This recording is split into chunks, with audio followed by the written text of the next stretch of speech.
मुंशी प्रेमचंद द्वारा रचित कहानी बड़े घर की बेटी। बीनी माधव सिंह गौरीपुर गांव के जमींदार और नंबरदार थे। उनके पितामह किसी समय बड़े धन धान्य संपन्न थे। गांव का पक्का तालाब और मंदिर, जिसकी अब मरम्मत भी मुश्किल थी, उन्हीं की कीर्ति स्तंभ थे। कहते हैं इस दरवाजे पर हाथी झूमता था। अब उसकी जगह एक बूढ़ी भैंस थी, जिसके शरीर में अस्थिर पंजर के सिवा और कुछ शेष न रहा था, पर दूध शायद बहुत देती थी, क्योंकि एक न एक आदमी हांडी लिए उसके सिर पर सवार ही रहता था। बीनी माधव सिंह अपनी आधी से अधिक संपत्ति वकीलों को भेंट कर चुके थे। उनकी वर्तमान आय 1000 रुपये वार्षिक से अधिक न थी। ठाकुर साहब के 2 बेटे थे। बड़े का नाम श्रीकंठ सिंह था। उसने बहुत दिनों के परिश्रम और उद्योग के बाद बीए की डिग्री प्राप्त की थी। अब एक दफ्तर में नौकर था। छोटा लड़का लाल बिहारी सिंह दोहरे बदन का सजीला जवान था, भरा हुआ मुखड़ा, चौड़ी छाती। भैंस का दूध सेर ताज़ा दूध वह उठकर सवेरे पी जाता था। श्रीकंठ सिंह की दशा बिल्कुल विपरीत थी। इन नेत्र प्रिय गुणों को उन्होंने बीए इन्हीं 2 अक्षरों पर न्यौछावर कर दिया था। इन 2 अक्षरों ने उनके शरीर को निर्बल और चेहरे को कांतिहीन बना दिया था। इसी से वैदिक ग्रंथों पर उनका विशेष प्रेम था। आयुर्वेदिक औषधियों पर उनका अधिक विश्वास था। शाम सवेरे से उनके कमरे से प्रायः खरल की सुरीली कर्ण मधुर ध्वनि सुनाई दिया करती थी। लाहौर और कलकत्ते के वैद्यों से बड़ी लिखा पढ़ी रहती थी।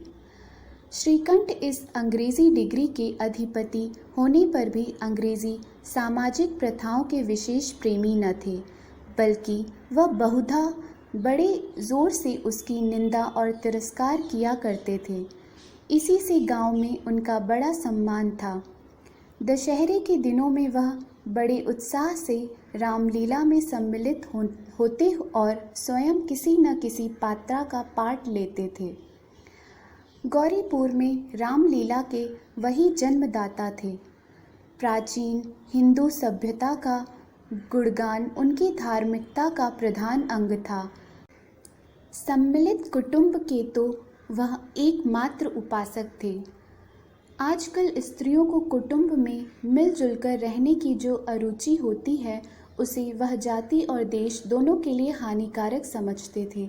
यही कारण था कि गांव की ललनाएं उनकी निंदक थीं। कोई तो उन्हें अपना शत्रु समझने में भी संकोच न करती थीं। स्वयं उनकी पत्नी को ही इस विषय में उनसे विरोध था।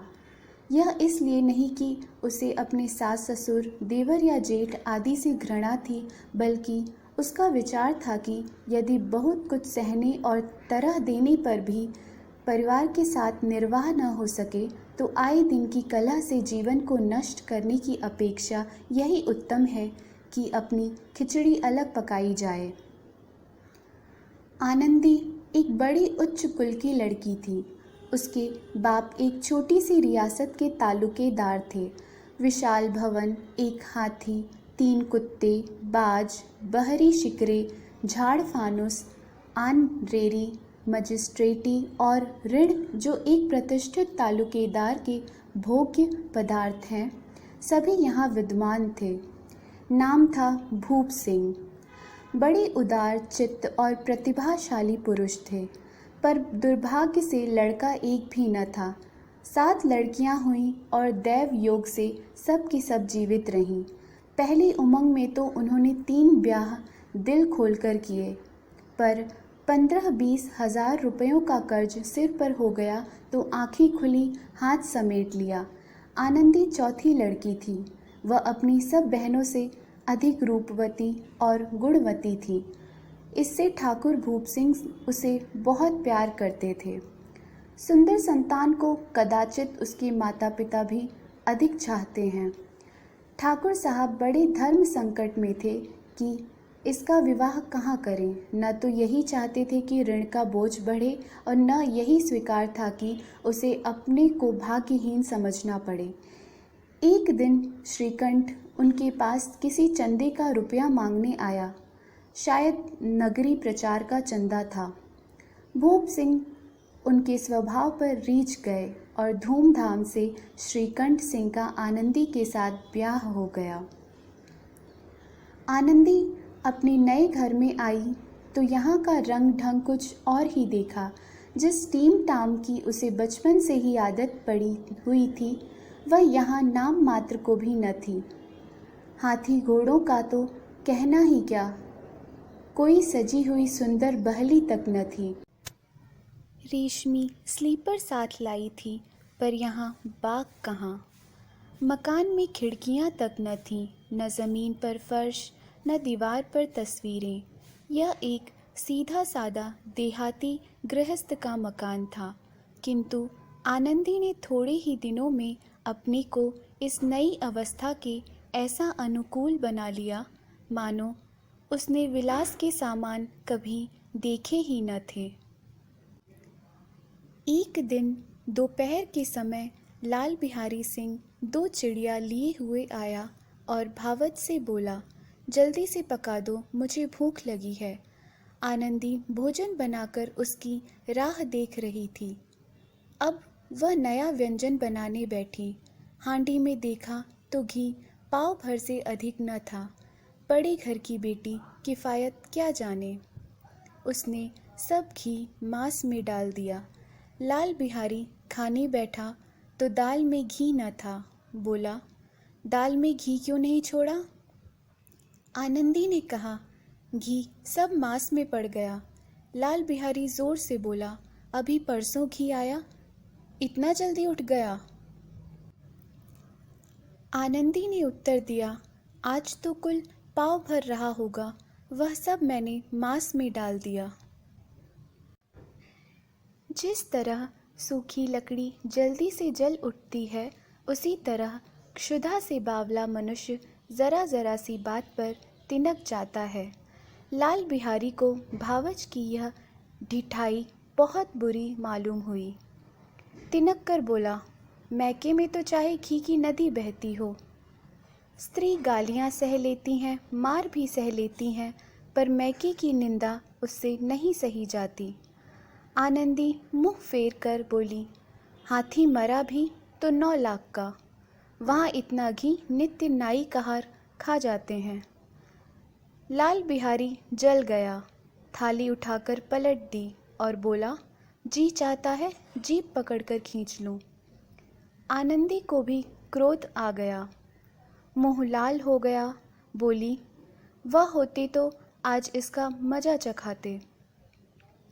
अब अपढ़ उज्जड़ ठाकुर से रहा न गया। उसकी स्त्री एक साधारण जमींदार की बेटी थी। जब जी चाहता उस पर हाथ साफ कर लिया करता था। खड़ाऊं उठाकर आनंदी की ओर जोर से फेंकी और बोला, जिसके गुमान पर भूली हुई हो उसे भी देखूंगा और तुम्हें भी। आनंदी ने हाथ से खड़ाऊं रोकी, सिर बच गया, पर उंगली में बड़ी चोट आई। क्रोध के मारे हवा से हिलते पत्ते की भांति कांपती हुई अपने कमरे में आकर खड़ी हो गई। स्त्री का बल और साहस, मान और मर्यादा पति तक है।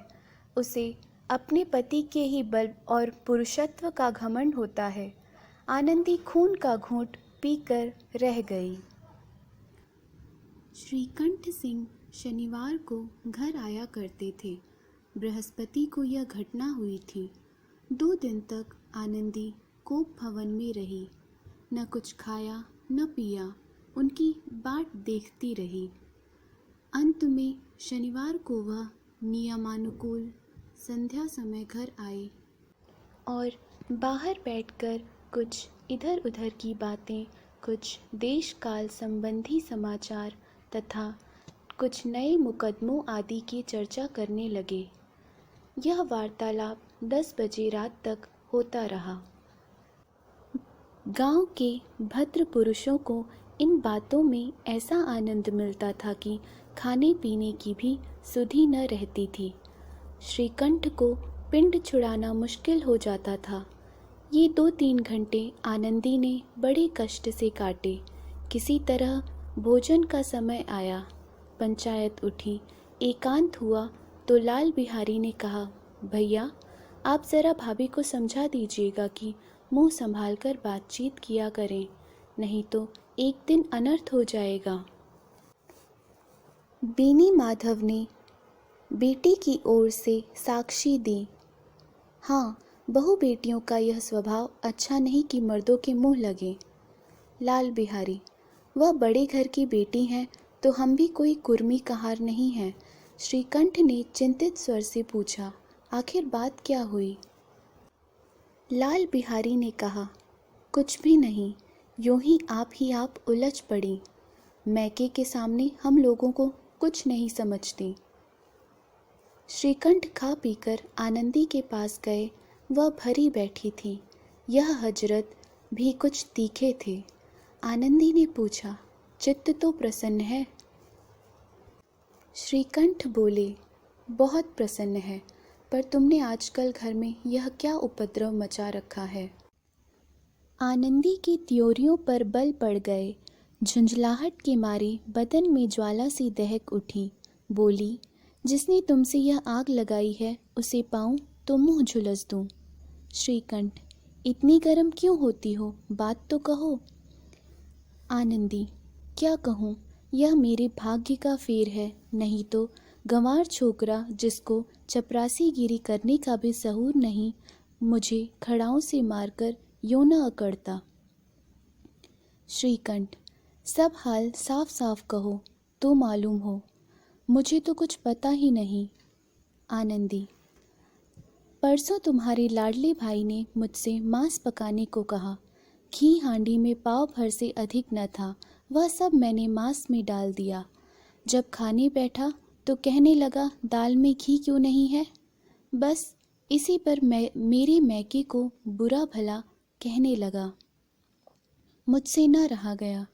मैंने कहा कि वहाँ इतना घी तो नाई कहार खा जाते हैं और किसी को जान भी नहीं पड़ता। बस इतनी सी बात पर इस अन्यायी ने मुझे खड़ाऊं फेंक मारी। यदि हाथ से न रोक लूं तो सिर फट जाए। उसी से पूछो मैंने जो कुछ कहा है वह सच है या झूठ। श्रीकंठ की आंखें लाल हो गईं। बोले, यहाँ तक हो गया इस छोकरे का यह साहस। आनंदी स्त्रियों के स्वभावानुसार रोने लगी, क्योंकि आंसू उनकी पलकों पर रहते हैं। श्रीकंठ बड़े धैर्यवान और शांत पुरुष थे। उन्हें कदाचित ही कभी क्रोध आता था। स्त्रियों के आंसू पुरुषों के क्रोधाग्नि भड़काने में तेल का काम देते हैं। रात भर करवटें बदलते रहे, उद्विग्नता के कारण पलक तक नहीं झपकी। प्रातःकाल अपने बाप के पास जाकर बोली, दादा अब इस घर में मेरा निबाह न होगा। इस तरह की विद्रोहपूर्ण बातें कहने पर श्रीकंठ ने कितनी ही बार अपने कई मित्रों को आड़े हाथों लिया था, परंतु दुर्भाग्य आज उन्हें स्वयं वे ही बातें अपने मुंह से कहनी पड़ी। दूसरों को उपदेश देना भी कितना सहज है। बेनी माधव सिंह घबरा उठे और बोले, क्यों? श्रीकंठ, इसलिए कि मुझे भी अपनी मान प्रतिष्ठा का कुछ विचार है। आपके घर में अब अन्याय और हठ का प्रकोप हो रहा है। जिनको बड़ों का आदर सम्मान करना चाहिए वे उनके सिर चढ़ते हैं। मैं दूसरे का नौकर ठहरा, घर पर रहता नहीं। यहाँ मेरे पीछे स्त्रियों पर खड़ाओं और जूतों की बौछारें होती हैं। कड़ी बात तक चिंता नहीं, कोई एक की दो कह ले वहाँ तक मैं सह सकता हूँ, किंतु यह कदापि नहीं हो सकता कि मेरे ऊपर लात घूंसे पड़े और मैं दम न मारूं। बेनी माधव सिंह कुछ जवाब न दे सके। श्रीकंठ सदैव उनका आदर करते थे। उनके ऐसे तेवर देखकर बूढ़ा ठाकुर अवाक रह गया। केवल इतना ही बोला, बेटा तुम बुद्धिमान होकर ऐसी बातें क्यों करते हो? स्त्रियां इस तरह घर का नाश कर देती हैं, उनको बहुत सिर चढ़ाना अच्छा नहीं। श्रीकंठ, इतना मैं जानता हूँ, आपके आशीर्वाद से ऐसा मूर्ख नहीं हूँ। आप स्वयं जानते हैं कि मेरे ही समझाने बुझाने से इसी गांव में कई घर संभल गए, पर जिस स्त्री की मान प्रतिष्ठा का ईश्वर के दरबार में उत्तरदाता हूँ, उसके प्रति ऐसा घोर अन्याय और पशुवत व्यवहार मुझे असहाय है। आप सच मानिए, मेरे लिए यह कुछ कम नहीं कि लाल बिहारी को कुछ दंड नहीं देता। अब बेनी माधव सिंह भी गरमाए, ऐसी बातें और न सुन सके। बोले, लाल बिहारी तुम्हारा भाई है, उससे जब कभी भूल चूक हो उसके कान पकड़ो। लेकिन श्रीकंठ, लाल बिहारी को मैं अब अपना भाई नहीं समझता। बेनी माधव सिंह, स्त्री के पीछे? श्रीकंठ, जी नहीं, उसकी क्रूरता और अविवेक के कारण। दोनों कुछ देर चुप रहे। ठाकुर साहब लड़के का क्रोध शांत करना चाहते थे, लेकिन यह नहीं स्वीकार करना चाहते थे कि लाल बिहारी ने कोई अनुचित काम किया है। इसी बीच में गांव के कई और सज्जन हुक्के चिलम के बहाने वहां आ बैठे। कई स्त्रियों ने जब यह सुना कि श्रीकंठ पत्नी के पीछे पिता से लड़ने को तैयार है, तो उन्हें बड़ा हर्ष हुआ।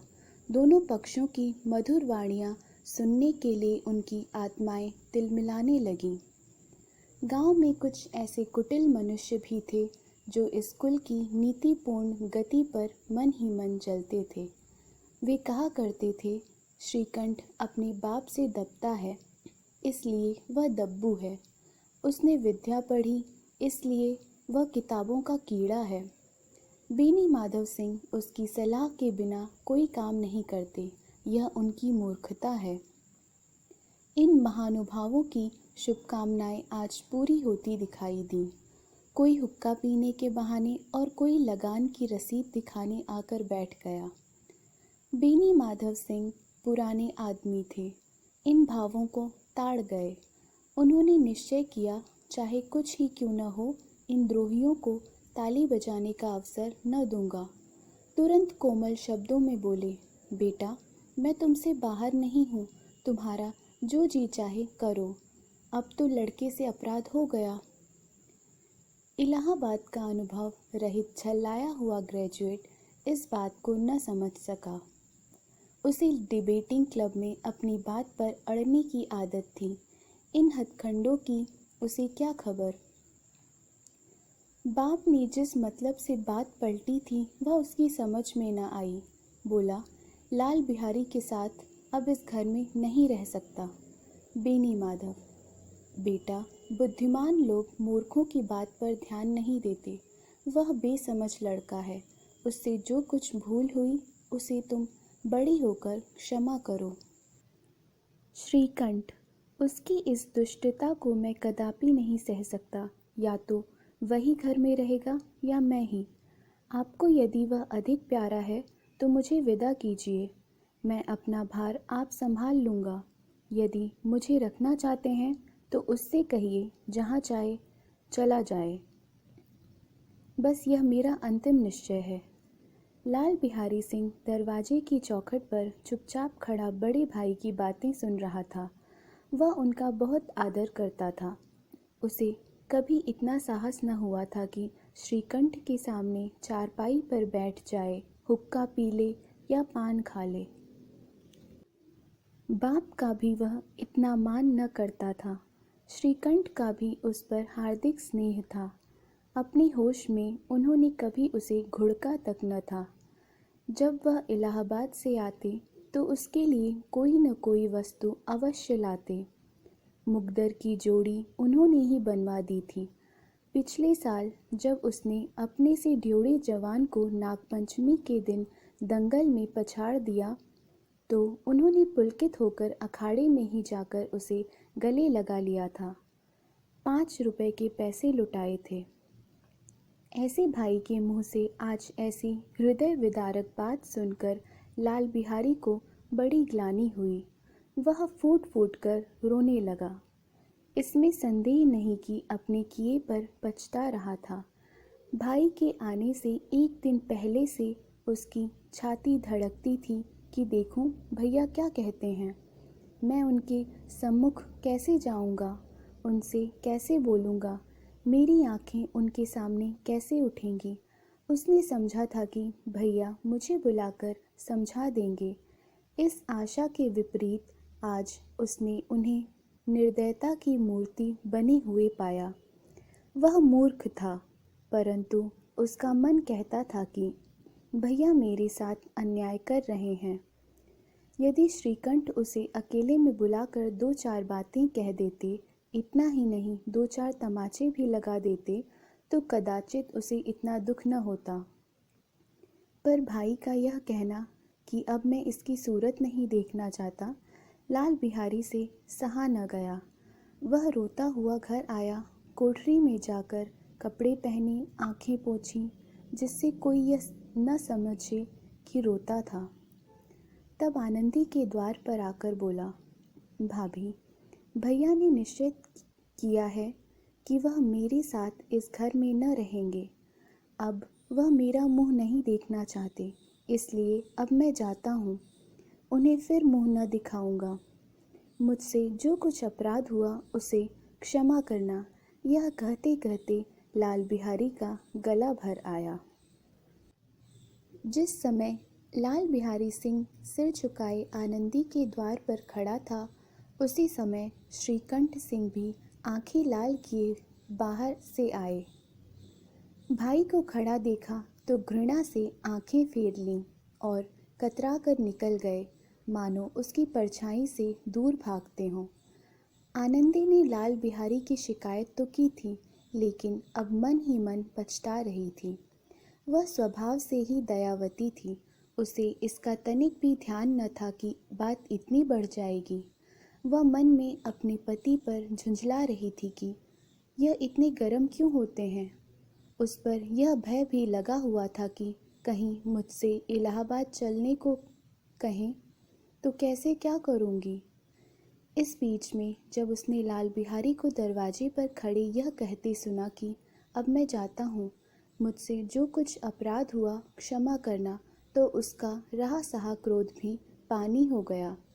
वह रोने लगी। मन का मैल धोने के लिए नयन जल से उपयुक्त और कोई वस्तु नहीं है। श्रीकंठ को देखकर आनंदी ने कहा, लाला बाहर खड़े बहुत रो रहे हैं श्रीकंठ, तो मैं क्या करूं। आनंदी, भीतर बुला लो, मेरी जीभ में आग लगे, मैंने कहाँ से यह झगड़ा उठाया। श्रीकंठ, मैं न बुलाऊंगा। आनंदी, पछताओगे, उन्हें बहुत ग्लानि हो गई है, ऐसा न हो कहीं चल दें। श्रीकंठ न उठे। इतने में लाल बिहारी ने फिर कहा, भाभी, भैया से मेरा प्रणाम कह दो, वह मेरा मुंह नहीं देखना चाहते, इसलिए मैं भी अपना मुंह उन्हें न दिखाऊंगा। लाल बिहारी इतना कहकर लौट पड़ा और शीघ्रता से दरवाजे की ओर बढ़ा। अंत में आनंदी कमरे से निकली और उसका हाथ पकड़ लिया। लाल बिहारी ने पीछे फिर कर देखा और आंखों में आंसू भरे बोला, मुझे जाने दो। आनंदी, कहाँ जाते हो। लाल बिहारी, जहाँ कोई मेरा मुंह न देखे। आनंदी, मैं न जाने दूंगी। लाल बिहारी, मैं तुम लोगों के साथ रहने योग्य नहीं हूँ। आनंदी, तुम्हें मेरी सौगंध, अब एक पग भी आगे न बढ़ाना। लाल बिहारी, जब तक मुझे यह ना मालूम हो जाए कि भैया का मन मेरी तरफ से साफ हो गया, तब तक मैं इस घर में कदापि न रहूँगा। आनंदी, मैं ईश्वर को साक्षी देकर कहती हूँ कि तुम्हारी ओर से मेरे मन में तनिक भी मैल नहीं है। अब श्रीकंठ का हृदय भी पिघला। उन्होंने बाहर आकर लाल बिहारी को गले लगा लिया। दोनों भाई खूब फूट फूट कर रोए। लाल बिहारी ने सिसकते हुए कहा, भैया, अब कभी मत कहना कि तुम्हारा मुंह न देखूंगा। इसके सिवा आप जो दंड देंगे मैं सहर्ष स्वीकार करूंगा। श्रीकंठ ने कांपते हुए स्वर से कहा, लल्लू, इन बातों को बिल्कुल भूल जाओ, ईश्वर चाहेगा तो फिर ऐसा अवसर ना आवेगा। बेनी माधव सिंह बाहर से आ रहे थे। दोनों भाइयों को गले मिलते देखकर आनंद से पुलकित हो उठे। बोल उठे, बड़े घर की बेटियां ऐसी ही होती हैं, बिगड़ता हुआ काम बना लेती हैं। गांव में जिसने यह वृत्तांत सुना, उसी ने इन शब्दों में आनंदी की उदारता को सराहा। बड़े घर की बेटियां ऐसी ही होती हैं।